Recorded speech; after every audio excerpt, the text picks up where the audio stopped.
فرمایا جڑی تینوں پیاری چیز ہے او قربان کر، تے منو اولاد تو ود کی پیاری کوئی چیز نہیں، لہذا میں چلے ہوا۔ اس وقت شیطان بڑے اپنے زور لائے، لیکن آپ نے بھی کنکر ماریا۔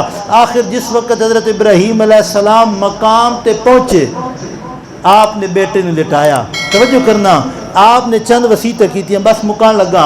آپ نے ایک وصیت کی تھی، فرمایا بجان سب تو پہلے منو مضبوطی نال باندھ دیو رسی نال، تاکہ اگر میں درد دی وہی تڑپاں تے پھر تانوں اے محبت غالب آ جائے تے رب دے فریضے وچ کوئی کمی بیشی رہ جائے۔ دوسری وصیت ہے میری، چھری تیز کر لو تاکہ ذبح کرن دے وچ جلدی ہو جائے۔ تیسری وصیت ہے ابا جان اپنی قمیض سمیٹ لو، ہو سکتا ہے خون دا فوارہ نکلے تے تواڈے کپڑے تے جائے، جدو خون کپڑے تے جائے گا تواڈے کو برداشت نہیں ہو جائے گا، لہذا اپنے کپڑے سمیٹ لو۔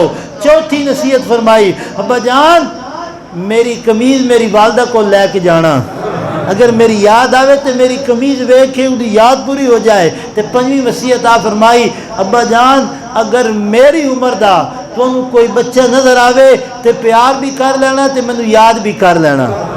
فلما اسلما وتلہ للجبین، جس ویلے دوئیں باپ بیٹے رب دی رضا تے راضی ہو گئے، حضرت ابراہیم علیہ السلام رب دا حکم پورا کیتا، اسماعیل علیہ السلام لیٹے، چھری چلانے چلدی نہیں، چھری چلانے چلدی نہیں۔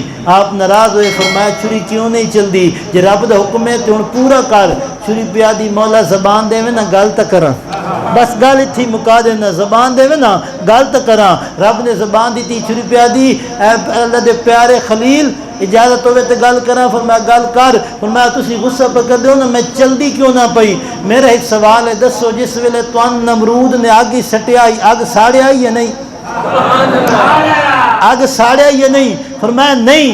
فرمایا کیوں نہ ساڑیا؟ فرمایا رب دا حکم آئی کلنا یا نار کونی بردم و سلامان علی ابراہیم، اے میرے ابراہیم تے ٹھنڈی تے سلامتی والی ہو جا۔ فرمایا جو دے رب دا حکم آئی ہک ویری، منو حکم ہوندا 70 ویری، منو حکم ہوندا 70 ویری، لہذا میں اس تو نہیں چل سکتی۔ حضرت ابراہیم علیہ السلام جس ویلے اکھی تو پٹی کھولی، اسماعیل علیہ السلام سامنے کھلن، دمبا ذبح ہو گیا۔ آپ نے پڑھا اللہ اکبر اللہ اکبر، جبریل نے پڑھا لا الہ الا اللہ اکبر، حضرت اسماعیل علیہ السلام پڑھا اللہ اکبر وللہ الحمد۔ اللہ کریم حاضر قبول فرمائے۔